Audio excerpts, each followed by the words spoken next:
Oh shit. Your whole life, you've always had people tell you what to do, to raise your hand to speak, to ask for permission to go to the bathroom. The education system is pretty much set up to hold your hand and make decisions for you. You sit there and complain about the things that you don't have, yet you spend all day scrolling on your phone, wasting your time, looking into other people's lives on social media, wondering, when's the day that I will finally make it? When's the day I can actually get started to make some progress and to start achieving my goals? You sit there and wonder when it's your time to be successful. I'm here to give you a step-by-step framework on how to manage self-improvement in the winter. You see, in the winter, it's a time where people are inside, it's cold outside. Not a lot of people like to do anything. They get sad because the sun's not out. They don't feel as motivated. This is a perfect time for you to reinvent yourself and a perfect time for you to actually get ahead. But before we even get started with all the steps, I need you to make a commitment to yourself. And not just to yourself, but to your future self, your future family, your current family, your friends, all the people around you that you love.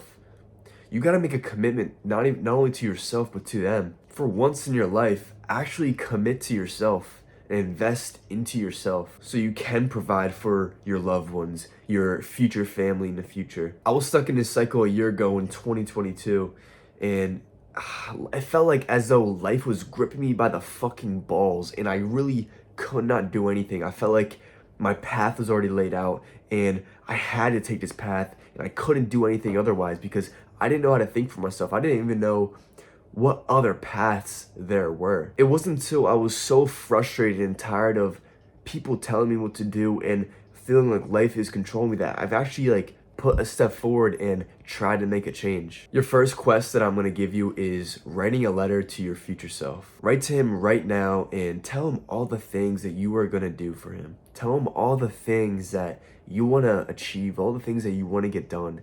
Tell him how you're feeling. Tell him what you're struggling with and where you want to be. Talk to him, imagine him in your head, and write to him. A year ago today, I made a video to myself. I made multiple videos to myself, calling out for help. Because I was so lost after high school. I was going to college and something just didn't feel right. I felt like I didn't belong there. I felt like this can't be my life. This really cannot be the path for me. It wasn't until I started putting one step in front of the other that I actually started to see some progress and kind of see where my direction was even going. So write the letter to yourself and then sign it at the bottom and then put it away somewhere where you're not really gonna see it. It's not something that you always gotta look back at, but in a year or so or a couple years, you look back at it and you'll be thankful that you made the first step. The first step that we're gonna get into is improving your mental health. The first thing we gotta do is get those little fucking demons out of your head that are talking shit and making you a loser. Making you sit down all day on your phone, wondering when it's your time.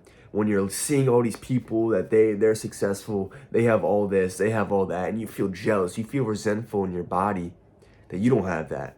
And you're wondering, why can't you just get up and do the work? Why don't I feel like doing anything?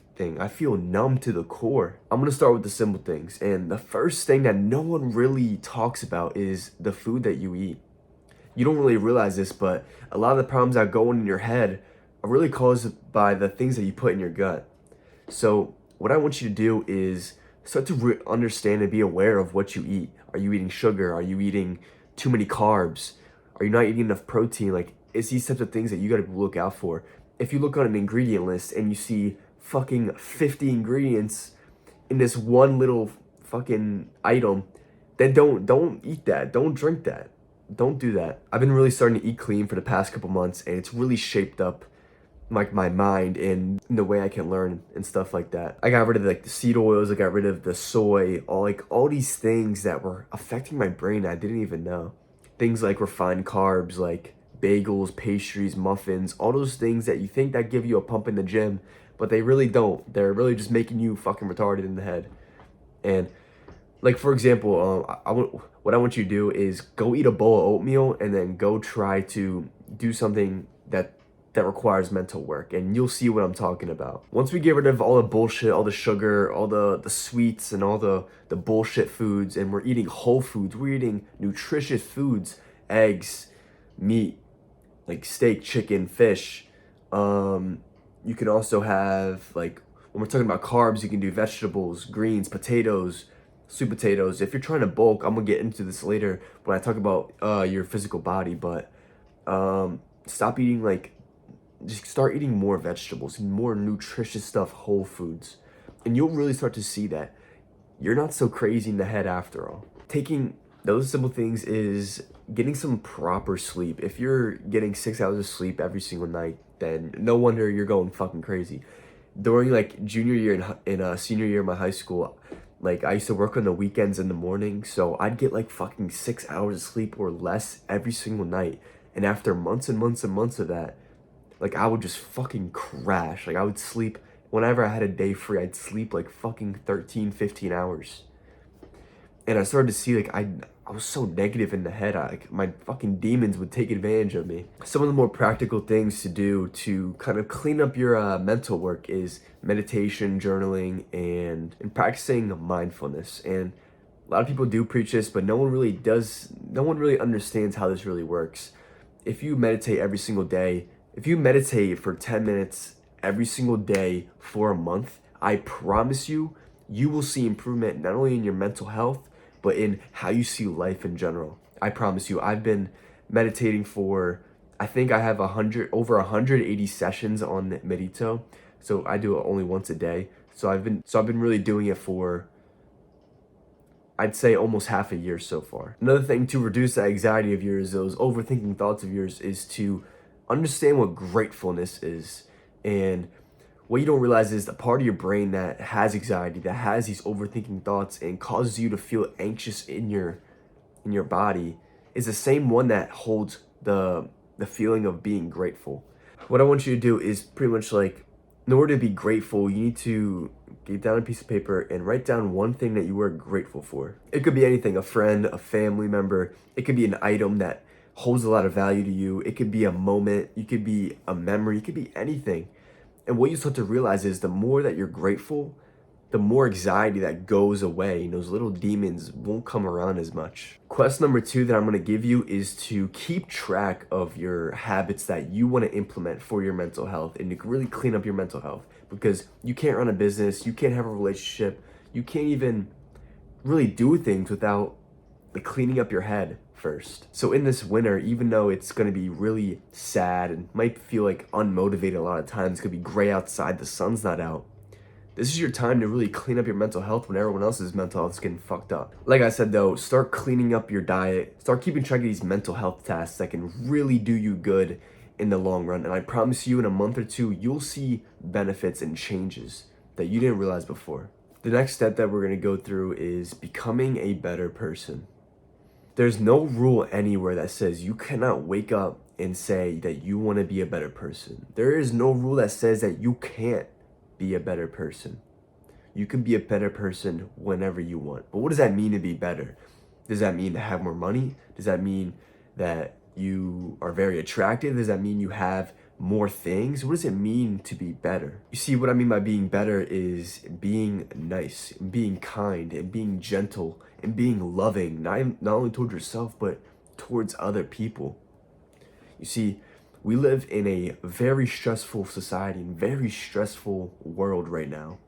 And it's really important to understand love and compassion and those types of things, because that materialistic dream, those dreams of getting that nice car, traveling around the world, having a beautiful girlfriend, those types of things, yes, they're nice, but what you really want is love. What you really want is to be a better person, to be kind to people. I used to be a fucking asshole, and I really started to notice that I didn't even like who I really was.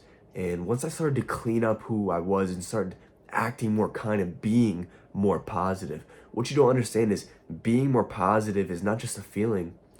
It's a mindset. It's a mind shift.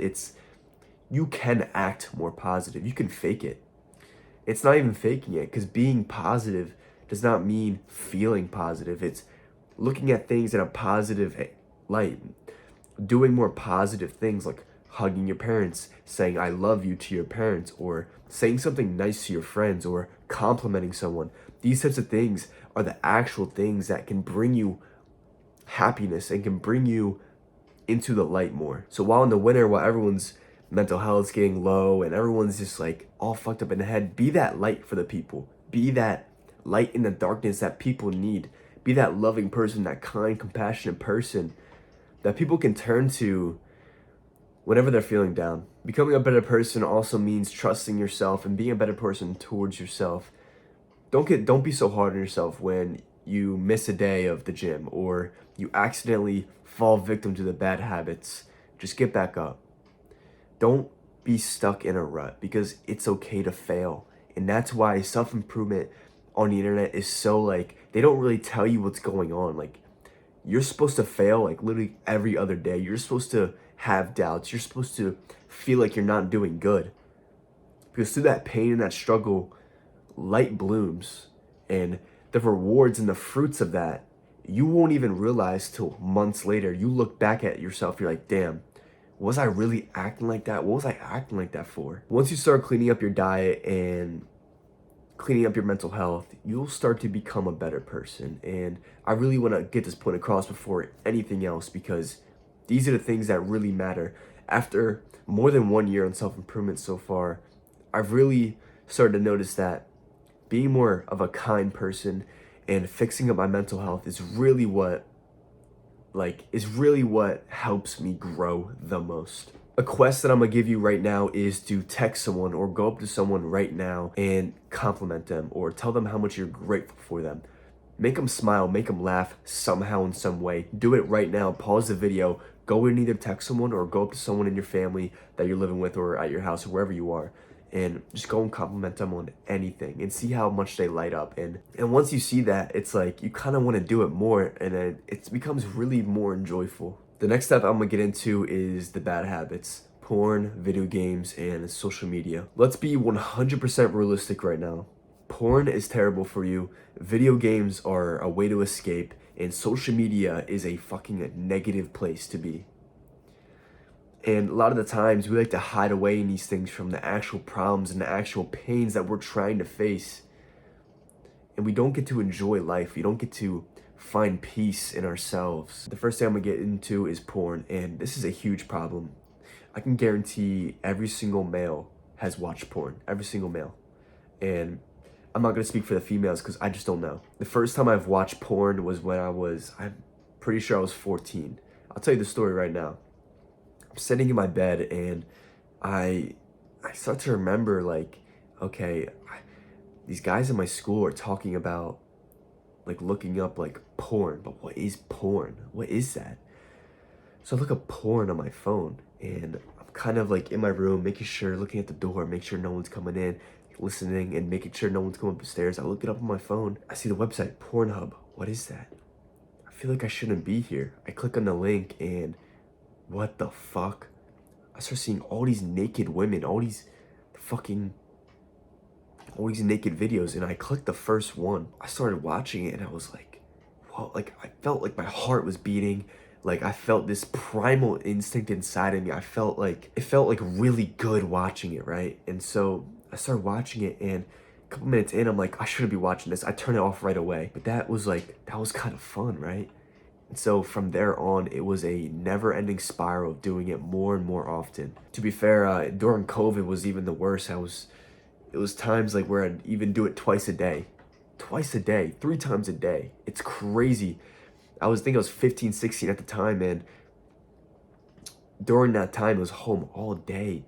And all you fucking could do is play video games and blow a load on your fucking bed. A way to really get rid of this after years and years of doing it, it's not gonna go away like that. And even for me, I'm still struggling with this, but I've really started to see progress in slowing down the process of actually not even watching porn, but ejaculating and going on semen retention or nofap, whatever. I'm gonna give you the most realistic way to stop watching porn right now.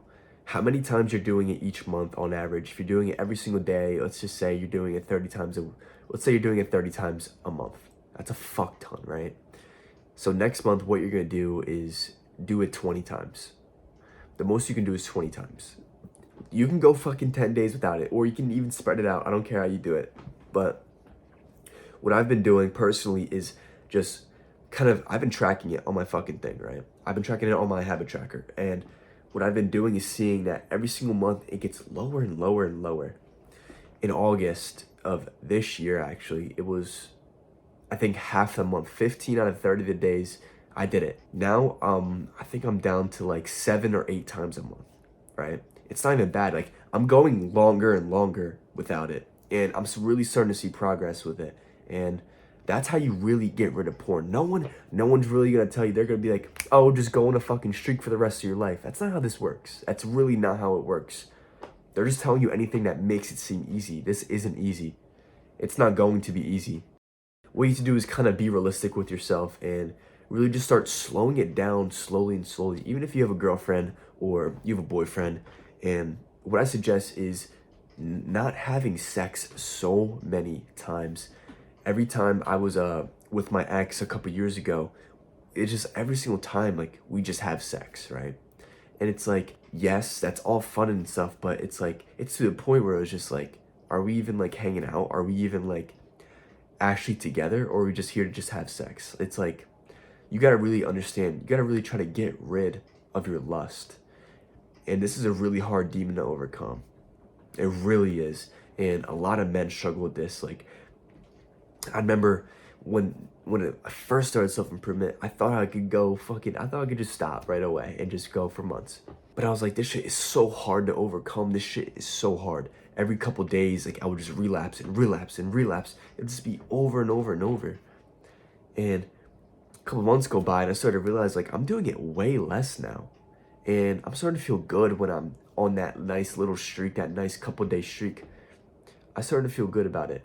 And I don't even think about it anymore. I barely think about it. So what I suggest you do is keep track of it. Be aware of how many times you're doing it and slowly just back off of it slowly and slowly as time goes on. Because this really is a thing that you really need to overcome if you want to be successful. Next one is video games. Men solve problems, video games solve men.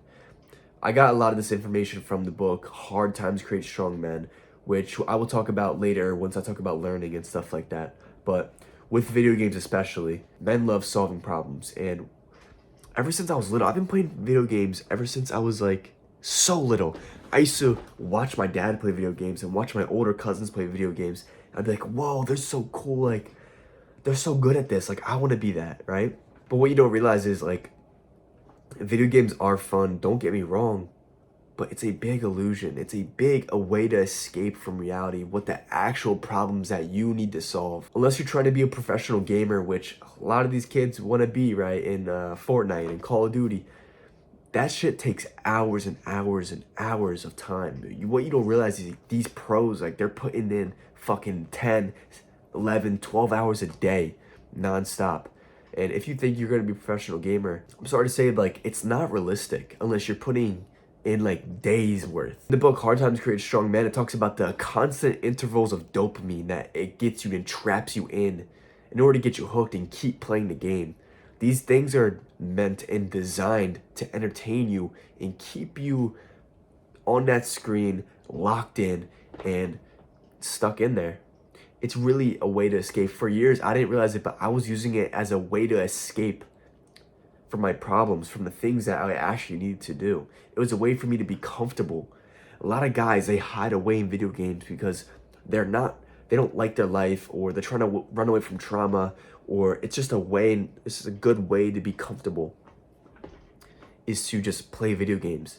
And I don't regret playing video games at all. It was really fun, and I love the times I enjoyed.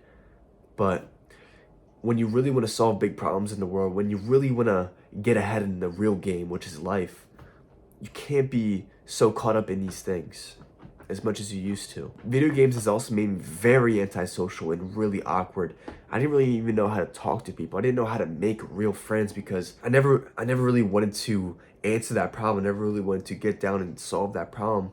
I would just try to escape from reality, try to escape from life into games like Fortnite and even like just other games in general. It got so, like, I would play video games and not even be happy. I'd just like have like a fucking straight face or even a frown on my face. It wasn't even fun. It was not even fun. I even punched my TV one time and I broke my TV because video games are so fun and they're so enjoyable. I don't think it's healthy to play video games every single day. I really don't. And I stopped playing video games January of this year, actually. I haven't played a single video game. I deleted them all off of my computer, and I put away my PS4 for good. And ever since then, I've just seen a lot of progress. I've been taking more time to actually learn and stuff like that, which I'll get into in the next thing. The next thing is social media, and this is a big one. And I even struggle with this now. I even made the video I made before this too. It talks about the really dangers of social media and how social media doesn't give a fuck about you. They really don't care. They don't care about you. They really do not care. And a lot of people say, oh, I use it for business, or I use it to stay in touch with people. If you really need social media to stay in touch with people and you don't have their number, I'm sorry, they're not your friends. They're not your real friends. See, it's cool to have WhatsApp, or if they're in another country or whatever, but if you need Instagram or Snapchat or those types of things to keep in touch with people, like, it's just like, that's just a fake relationship right there. I deleted Snapchat a year ago, and I forgot it was even an app. I forgot people actually used that shit. And what I can say is, in order to get rid of these social media things, in order to get away from it, you kind of have to have some willpower, because you've been on it for years. You've been so, like, everyone has a phone nowadays, and if you're not on social media, you're not in the club, you're not in the group, you don't fit in. If you don't have social media, you do not fit in. If you don't have social media, you're missing out. You don't know when the next party will be. You don't know when that next event will be. You don't know what people are going to talk about in school, because you don't have social media. You're going to feel like an outsider. When I deleted Snapchat, I felt so alone, because I used to Snapchat all these people, and I used to just Snapchat them, right? But I wouldn't even have a conversation with them. I would just snap a picture of my face. What is that? What is that? Friendship? Is that an actual relationship right there? I don't think so. It's not. And I do not regret at all deleting Snapchat. A lot of people even think it's weird to not even have it at my age. I'm 19, and a lot of people will think it's weird to not have it. But I just say to them, it's, you don't know, because you've never really actually lived without it. I'm actually really grateful, because my parents didn't let me get those types of apps till like 8th grade, 9th grade. So I didn't really have much of an attachment to it. And I really just committed to myself at that point. Like, I really wanted to get better. And so getting rid of those things really helped me dial down and stay focused on what I needed to get done. So what I suggest you do for social media especially is watch your time. Go on your phone and look how many hours you're spending on that type of shit. And then what I want you to do is make a widget and put your screen time on your phone where you flip through the apps. But what I suggest you don't do is don't delete the apps. I suggest that you delete, unless you're using them for business purposes, which I doubt, right? You delete Snapchat and TikTok, and maybe Instagram, maybe YouTube. Overall, just be more aware of what social media apps are controlling you and which ones are not. And what I suggest is you keep YouTube around, just because you can kind of watch podcasts, you can learn some things from that. Which brings me to my next step, is learning. Instead of all these bad habits, what we're going to replace all these bad habits with is learning and implementing and taking actual action on things. 2 books that I recommend that you read as soon as possible after watching this is Hard Times Create Strong Men and Discipline is Destiny by Ryan Holiday. These books, Hard Times Create Strong Men, talks about money, sex, religion, politics, and it really talks about where the world is really going and what's really fucked up with the world. It's good to know these types of things. It talks about a lot of the problems that men are facing with the world in the Hard Times Create Strong Men. It tells you how to be a strong man. It tells you how to really maneuver through all these tough times that we are going to face. And Discipline is Destiny by Ryan Holiday. I absolutely love this book. And it talks about your mind, body, and soul, and how you can be disciplined in all those types of areas. What you can do, it's only like, each chapter is like a couple pages, so it's like you could literally just read 1 chapter a day. It teaches you different ways to be disciplined in all different kinds of areas that you really would not expect. And it goes back into history. I really suggest reading those books. But no one wants to actually read. It's kind of hard to read, isn't it? Like, you read the first line, you read the first paragraph, and then you can't even remember what you just read, right? You can't remember what you just read. With that, this is why we clean up our diet, clean up our mental health, and we start looking at things in a more positive light. You'll start to see you can do things. You can be more focused. You can read better. You can actually start to think when you read. I read the whole book, 48 Laws of Power, and I don't remember a single thing. I read that shit, I think I read it like 7-8 8 months ago in the beginning of the year, and I forget all of it. I can't even tell you one law like that I remember because I just wasn't focused. My brain wasn't in the right place. If you really want to start reading, the goal is not to read chapters a day or read a whole book in a week. The first goal is to just show up and actually start like reading 1 page a day, just showing up every single day. Make it a habit, make it a good habit. Because let me tell you right now, it's going to be really difficult to start learning and actually start doing self-educating yourself, because what you don't realize is school conditioned you to need a helping hand, and you need school, you need a teacher to tell you how to learn something. But what we're going to start to do is teach ourselves, be the teacher of ourselves, be the student to the teacher of ourselves. And what that really means is like learning how to actually read, learning how to come up with ideas yourself. And this is why learning is so important. No one actually takes time to learn themselves. It's not going to be perfect though in the beginning. Don't expect to read a whole book in even like 2 weeks. It's going to take a while because you're not really going to want to read.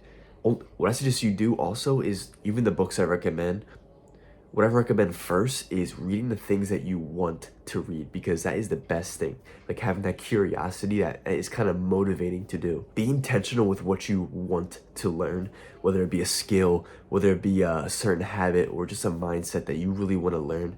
That's why I suggest keeping YouTube around, because therefore you can go look up podcasts, go learn from other people, right?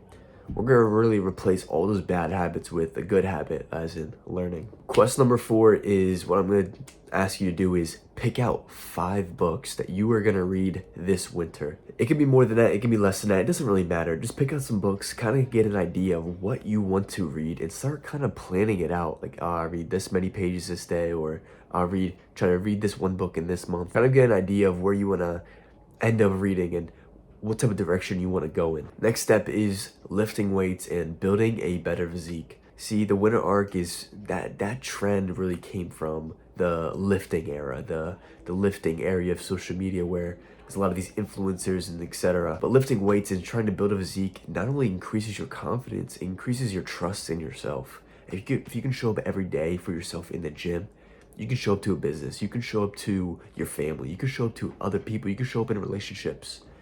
Being there for yourself in the gym really just shows self-love. What people usually do in the winter when they're working out is they try to bulk up and eat clean. That's why I said in the beginning, what we're going to do is try to get on a good diet. But when we're bulking, a lot of these influencers, they love to talk about eating dirty and just eating as many calories as possible. No, that's not what we're going to do here. We're going to eat good foods, good protein, good everything, and just build the body that we want. Kind of get an idea of what you want it in your head to be. Even if you're a beginner now, like that, those are the best times when you're a beginner to actually get into it. As you start lifting more and more, and you start eating more, you start to see that your body's starting to change. It's starting to look more sharper. It's starting to look more muscular. And then you get more confidence in yourself. I've been a skinny guy all my life, and I still think I'm this little fucking twig. No matter what, I look in the mirror and like I just have such bad body dysmorphia. I just think I'm such like a little twig. And what I can tell you is eating and doing a bulk during the winter is not a bad idea at all. That's what I'm doing. But I'm eating super clean, making sure I'm getting my carbs from vegetables and not just white bread or bagels and stuff like that.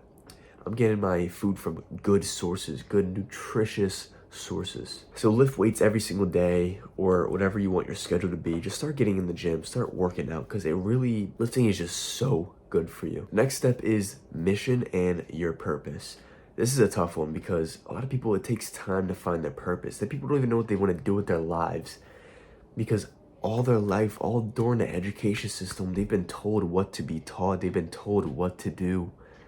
They don't know how to think for themselves. So how can you even find your purpose? I'm gonna give you some steps and tactics that I use to find my purpose and what you can start doing to find yours. I don't even expect you to know what your purpose is. I don't expect you to at all. But what we can do is, by the end of winter, you have a good idea, good strong purpose that you can stand on. Since being in the winter is really cold, it's really dark, and you really can be by yourself, it's a good time to isolate and really talk to yourself and really understand what you want in life.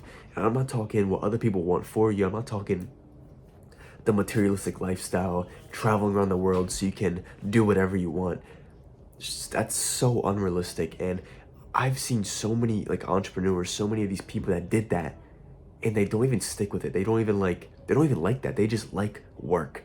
That's what I'm trying to get at, is your purpose is your work, a meaningful work, something that you can do for the world. That is your purpose. Like, what is your gift that you can give to the world? This can be literally anything, and a lot of people make money the wrong way. They're making money, like they're doing the best thing they could do to make money, but what they're not doing is doing something they really like doing that makes money. Let me tell you, the reason I started YouTube is because my gift, my thing that I think is my gift, my purpose, is to learn and then teach to others. And then, because I absolutely love learning, I love sitting down and reading into a book or going down a rabbit hole. I absolutely love that. And it took me so long to figure that out, because I've went through so many business models thinking like, will this make me the most money? Will this make me the most money? But I was looking at it the wrong way. You really need to talk to yourself and kind of understand what your gift is, because God has given you a gift. The universe has given you a gift, or whatever you think has given you a gift, and then use that gift to kind of give to the world. The steps to finding your purpose is isolation, sitting by yourself, journaling every single day, and maybe going and asking people that know you very well and start talking them through what you think your purpose is. I'm also going to give you a Notion template that gives you some tough questions that you can ask yourself. And it will be tough, and I'll put it in the description just so you can kind of go through it and figure it out. But I don't expect you, like I said, I don't expect you to know it all right away. It's okay to not know. It's okay to be directionless, because at least you're trying to find an answer. At least you are trying. And so by the end of the winter, I'm hoping that you kind of have a good idea of what your gift is and what you want to give to the world. After watching this whole entire video, I'm even surprised you even gotten this far, right? Is the last step is to take action. That's really what it all comes down to. The reason I didn't put it in the beginning, because it's so simple. People just take action, just take action. It's so much easier said than done, because you don't know what to expect. You expect, oh, I'm gonna be disciplined the whole entire time. It's not gonna be like that, trust me. It will be difficult and you will struggle, but you're struggling with a purpose. You're struggling on purpose. And what you gotta realize is, through the darkness, you can find the light. So what I suggest you do is put one step in front of the other. Start small and just keep building up and up and up. One step in front of the other is all I ask of you. Is just do one step. Take one section of this video and just do that. I don't care. Just put one foot in front of the other. Just start. Because you might be sitting in your bed. You might be upset. Like, why can't I do work? Why can't... You're looking at your ceiling. Your lights are off in your room. And you're wondering, when is my time? When is it my time? How come I can't get up? How come I'm so lost? You might as well do something, right? If you know what the Tates are, the Tate brothers, Tristan Tate, Andrew Tate, they said something about, would you rather be a sad winner or a sad loser? Because if you really think about it, if you're sitting in your bed right now, it's really dark in your room, you're kind of huddled away in your house, you're clearly trying to run away from something, and all you have to do is do one thing at a time. The world expects you to do all these things, right? They don't really tell you how to actually do it. No one really tells you what to expect. And I'm telling you right now, expect to struggle. Expect for it to be hard. That's why not a lot of people make it. That's why a lot of people just give up and fail. Well, I'm telling you right now, do not give up. It's okay to fail. It's okay to be down. It's okay to take a couple days and rethink and be sad. It's okay.